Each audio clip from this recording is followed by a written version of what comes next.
বিজেপিৰ এক দেশ এক নিৰ্বাচনৰ শ্লোগান ক'ত গ'ল দেশত হ'বলৈ গৈ আছে নেকি আটাইতকৈ দীঘলীয়া নিৰ্বাচন 44 দিন ধৰি দেশত হ'ব ভোটগ্ৰহণ নিৰ্বাচনী প্ৰক্ৰিয়াৰ মুঠ দিন কিমান জানেনে দা ভিডিঅ'লৈ সকলোকে স্বাগতম জনাই ষ্টুডিঅ'ত মই কল্পজ্যোতি শইকীয়া 2024 চনৰ লোকসভা নিৰ্বাচনৰ তাৰিখ 16 মাৰ্চত ঘোষণা কৰা হয় দেশৰ ইতিহাসতে এই নিৰ্বাচনৰ প্ৰক্ৰিয়া হ'ব সবাতোকৈ দীঘলীয়া প্ৰায় 3 মাহ দিন ধৰি চলিব এইবাৰৰ নিৰ্বাচন প্ৰক্ৰিয়া এইবাৰ লোকসভাৰ ভোটদান হ'ব 44 দিন জুৰি 1951-52 চনত অনুষ্ঠিত হোৱা প্ৰথম সংসদীয় নিৰ্বাচনৰ পিছত এইটোৱে হ'ব দ্বিতীয় সৰ্বাধিক দীঘলীয়া নিৰ্বাচন চলিত বৰ্ষৰ লোকসভা নিৰ্বাচন 19 এপ্ৰিলৰ পৰা আৰম্ভ হ'ব আৰু 7টা পৰ্যায়ত অনুষ্ঠিত হোৱাৰ বিপৰীতে 4 জুনত ভোট গণনা হ'ব শনিবাৰে নিৰ্বাচন আয়োগে নিৰ্বাচন ঘোষণা কৰাৰ পৰা ভোট গণনালৈকে এইবাৰ নিৰ্বাচনী প্ৰক্ৰিয়াৰ মুঠ দিন 82টা মুখ্য নিৰ্বাচনী আয়ুক্ত ৰাজীৱ কুমাৰক নিৰ্বাচনৰ ইমান দীঘলীয়া হোৱাৰ সন্দৰ্ভত সোধাত তেওঁ কয় যে অঞ্চলসমূহৰ ভৌগোলিক অৱস্থান আৰু অন্যান্য কাৰক যেনে ৰাজহুৱা বন্ধ উৎসৱ পৰীক্ষা আদিৰ ওপৰত ভিত্তি কৰি তাৰিখ নিৰ্ধাৰণ কৰা হৈছে 3 দশকৰ পাছত এইবাৰ জুন মাহত কেন্দ্ৰটোত নতুন চৰকাৰ নিৰ্বাচনৰ বাবে ভোট গণনা অনুষ্ঠিত হ'ব 1951-52 চনত দেশৰ প্ৰথমটো লোকসভা নিৰ্বাচন অনুষ্ঠিত হোৱাৰ পিছত এইটোৱে হ'ব সৰ্বাধিক দীঘলীয়া লোকসভা নিৰ্বাচন 1951 চনৰ 25 অক্টোবৰৰ পৰা 1952 চনৰ 21 ফেব্ৰুৱাৰীৰ ভিতৰত প্ৰায় 4 মাহৰ বাবে 68টা পৰ্যায়ত লোকসভাৰ প্ৰথমটো সাধাৰণ নিৰ্বাচন অনুষ্ঠিত হৈছিল কিন্তু প্ৰশ্ন হয় যে যি সময়ত বিজেপি নেতৃত্বাধীন চৰকাৰে এক দেশ এক নিৰ্বাচনৰ বাবে উঠি পৰি লাগিছে তেনে সময়তে দেশৰ কেৱল লোকসভাৰ নিৰ্বাচন অনুষ্ঠিত কৰোঁতেই নিৰ্বাচন আয়োগে হাবাথুৰি খাবলগীয়া হৈছে কিয় সম্পূৰ্ণ সুৰক্ষিত এটা ব্যৱস্থাৰে নিৰ্বাচনী প্ৰক্ৰিয়াটো সম্পূৰ্ণ কৰিবলৈ আয়োগক ইমান দীঘলীয়া সময়ৰ প্ৰয়োজন হৈছে নেকি কিন্তু ভাবি চাওক যদি লোকসভাৰ লগতে বিধানসভাৰ নিৰ্বাচনো একে সময়তে অনুষ্ঠিত হয় তেতিয়া আয়োগক কিমান সময় লাগিব তেতিয়া দেশখনে নিৰ্বাচনৰ নামতে দেখোন 3 মাহমান সময় পাৰ কৰিব নালাগিবনে দেশৰ লোকসভা আৰু ৰাজ্যিক বিধানসভাৰ নিৰ্বাচন একেলগে অনুষ্ঠিত কৰাৰ বাবে ৰাষ্ট্ৰপতি দ্ৰৌপদী মুৰ্মুৰ ওচৰত দাখিল কৰা প্ৰস্তাৱৰ পৰা বিজেপি লাভৱান হ'ব বুলি আন ৰাজনৈতিক দল আৰু বিশ্লেষকৰ এটা অংশই ভাবে কংগ্ৰেছ আৰু তৃণমূল কংগ্ৰেছ দলেও অনুভৱ কৰে যে এক দেশ এক নিৰ্বাচনে দেশৰ গণতান্ত্ৰিক গাঁথনিত আঘাত হানিব কেন্দ্ৰীয় চৰকাৰে ৰাষ্ট্ৰপতি ৰামনাথ কোবিন্দৰ নেতৃত্বত এখন কমিটি গঠন কৰি দেশজুৰি একে সময়তে এটা নিৰ্বাচন অনুষ্ঠিত কৰিব পৰা যায় নে নাই তাক বিশ্লেষণ কৰি চাবলৈ দিয়া হৈছিল 2029 চনৰ পৰা নতুন ব্যৱস্থা ৰূপায়ণৰ সপক্ষে মতামত সহ প্ৰায় 18000 পৃষ্ঠাৰ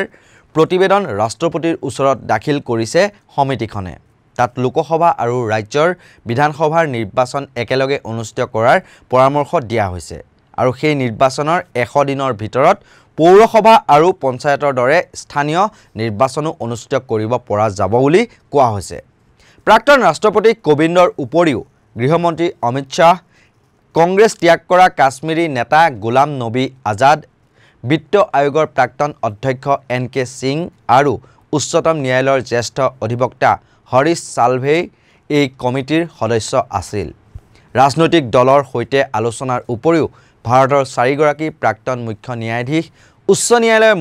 মুখ্য ন্যায়াধীশ বাৰ কাউন্সিলৰ প্ৰাক্তন মুখ্য নিৰ্বাচন আয়ুক্ত আৰু ৰাষ্ট্ৰীয় পৰ্যায়ৰ বাণিজ্যিক সংস্থাৰ সৈতেও কমিটিখনে আলোচনা কৰিছিল অৱশ্যে বহু বিশ্লেষক মতে এই ব্যৱস্থা কাৰ্যকৰী হ'লে বিজেপিয়ে সৰ্বাধিক লাভৱান হ'ব centre for study of society and পলিটিক্সৰ ৰাষ্ট্ৰীয় সমন্বয়কৰ অধ্যাপক সঞ্জয় কুমাৰে বিবিচিক এই সন্দৰ্ভত কয় এইটো এটা স্বাভাৱিক প্ৰৱণতা যে যেতিয়া দুটা নিৰ্বাচন একেলগে অনুষ্ঠিত হয় তেতিয়া মানুহে একেটা দলৰ প্ৰাৰ্থীকে বাছি লয় তেনে ক্ষেত্ৰত কেন্দ্ৰ আৰু ৰাজ্যত একেটা দলেই জয়ী হোৱাৰ সম্ভাৱনা বেছি প্ৰাক্তন মুখ্য নিৰ্বাচন আয়ুক্ত SY কুৰেশ্বীৰো একেই কথা এটা সমীক্ষাৰ কথা উল্লেখ কৰি কুৰেশ্বীয়ে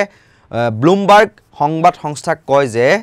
সকলো নিৰ্বাচন একেলগে অনুষ্ঠিত হ'লে 77% লোকে একেটা দলকে ভোট দিব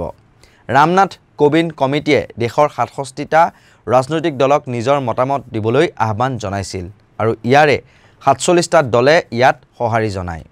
বিজেপিকে ধৰি এনডিএৰ মিত্ৰজোঁটৰ প্ৰায় সকলো দলকে ধৰি 32টা দলে দেশজুৰি ভোটদানৰ সপক্ষে মত দিছে আনহাতে কংগ্ৰেছ তৃণমূল কংগ্ৰেছকে ধৰি 15টা দলে এই প্ৰস্তাৱৰ বিৰোধিতা কৰে প্ৰধানমন্ত্ৰী নৰেন্দ্ৰ মোদী আৰু বিজেপিয়ে যদিও দেশজুৰি যৌথ নিৰ্বাচনৰ আহ্বান জনাই আহিছে তথাপিও বিজেপিয়ে কয় যে এয়া কেৱল তেওঁলোকৰ দলৰ কথা নহয় ৰাষ্ট্ৰীয় পৰ্যায়ৰ স্বীকৃতিপ্ৰাপ্ত দলসমূহৰ ভিতৰত 6টা দলে নিজৰ মতামত প্ৰকাশ কৰিছিল ইয়াৰে মাত্ৰ 2টা দলেই বিজেপি আৰু নেশ্যনেল পিপলছ পাৰ্টিয়ে একেলগে নিৰ্বাচনৰ ধাৰণাটোক সমৰ্থন কৰিছিল কংগ্ৰেছ আম আদমি পাৰ্টি CPIM আৰু বহুজন সমাজবাদী পাৰ্টিয়ে এই প্ৰস্তাৱৰ বিৰোধিতা কৰে ৰাজ্যভিত্তিক দলসমূহৰ ভিতৰত এক দেশ এক নিৰ্বাচনৰ পক্ষে আৰু বিপক্ষে সমান সংখ্যক দল আছে ভাৰতীয় সংবিধানত লোকসভা ৰাজ্যসভা আৰু ৰাজ্যিক বিধানসভাৰ সুকীয়া মৰ্যাদা আছে কেন্দ্ৰ আৰু ৰাজ্য চৰকাৰৰ অধিকাৰ আৰু দায়িত্বও নিৰ্দিষ্ট কৰা হৈছে বিৰোধী দলসমূহে অনুভৱ কৰে যে সমগ্ৰ দেশতে একেলগে নিৰ্বাচন অনুষ্ঠিত হ'লে যুক্তৰাষ্ট্ৰীয় গাঁথনিত আঘাত হানিব সংবাদ সংস্থা কংগ্ৰেছৰ সাধাৰণ সম্পাদক জয়ৰাম ৰমেশে কয় যে প্ৰধানমন্ত্ৰীৰ উদ্দেশ্য স্পষ্ট তেওঁ বিচাৰে নিৰপেক্ষ সংখ্যাগৰিষ্ঠতা 2/3 সংখ্যাগৰিষ্ঠতা আৰু তেওঁৰ লক্ষ্য হৈছে 400 আসন পোৱা এতিয়া জুলুঙাৰ মেকুৰী ওলাই পৰিছে তেওঁলোকে এটা লক্ষ্যৰে বাবা চাহেব আম্বেদকাৰৰ সংবিধান ধ্বংস কৰিব বিচাৰিছে ওৱান নেশ্যন নো ইলেকশ্যন অৰ্থাৎ দেশত কোনো নিৰ্বাচন নহ'ব প্ৰাক্তন ৰাষ্ট্ৰপতি ৰামনাথ কোবিন্দৰ নেতৃত্বত গঠিত সমিতিখনে নিৰ্বাচনী খৰচ কমোৱাৰ বাবে যৌথ নিৰ্বাচনৰ সপক্ষে যুক্তি দাঙি ধৰিছে আৰু ভোট গ্ৰহণৰ বাবে চৰকাৰী কৰ্মচাৰীক বাৰে বাৰে ব্যৱহাৰ কৰা আচৰণবিধি প্ৰৱৰ্তনে বাৰে বাৰে উন্নয়নমূলক কামত বাধাৰ সৃষ্টি কৰা তথা প্ৰশাসনিক কামত ব্যাঘাত জন্মাৰ যুক্তি দাঙি ধৰিছে কিন্তু centre for study of society and পলিটিক্সৰ সমন্বয়ক অধ্যাপক সঞ্জয় কুমাৰে কৈছে খৰচ হ্ৰাস কৰিবলৈ দিয়া যুক্তি বৰ গ্ৰহণযোগ্য নহয় অধ্যাপক কুমাৰৰ প্ৰশ্ন বিগত লোকসভা নিৰ্বাচনত প্ৰায় 93,000 কোটি টকা খৰচ হৈছিল এইবাৰ নিৰ্বাচনত প্ৰায় 1 লাখ কোটি টকা খৰচ হ'ব প্ৰতিজন ভোটাৰৰ বাবদ ব্যয় কিন্তু বিশেষ বৃদ্ধি বা হ্ৰাস নহয় যোৱা নিৰ্বাচনৰ তথ্য অনুসৰি প্ৰতিজন ভোটাৰৰ গড় খৰচ প্ৰতিমাহে 300 টকা আৰু এইবাৰ নিৰ্বাচনত প্ৰতিমাহে 350 টকা খৰচ হ'ব 5 বছৰত খৰচ কিমান বৃদ্ধি পাইছে যোৱা বছৰৰ তুলনাত ভোটাৰৰ সংখ্যাও বৃদ্ধি পাইছে এনে বিবাদ আৰু চৰ্চাৰ মাজতে এক দেশ এক নিৰ্বাচন বিচাৰি থকা বিজেপিৰ দ্বিতীয়টো শাসনৰ সময়তে দেশৰ নিৰ্বাচন আয়োগে ঘোষণা কৰিলে আটাইতকৈ দীঘলীয়া ভোটগ্ৰহণৰ সূচী আমাৰ এই বিশেষ প্ৰতিবেদনৰ মোৰ সৈতে সহায় সহযোগিতা আগবঢ়ালে ভিডিঅ' জাৰ্নেলিষ্ট পাৰ্থপ্ৰতিম বৰদলৈ আৰু ভিডিঅ' এডিটৰ প্ৰসিদ্ধ দাসে এনেকুৱা ধৰণৰ বিশ্লেষণাত্মক বা বাতৰিবোৰ আপোনালোকে চাই থাকিব ধন্যবাদ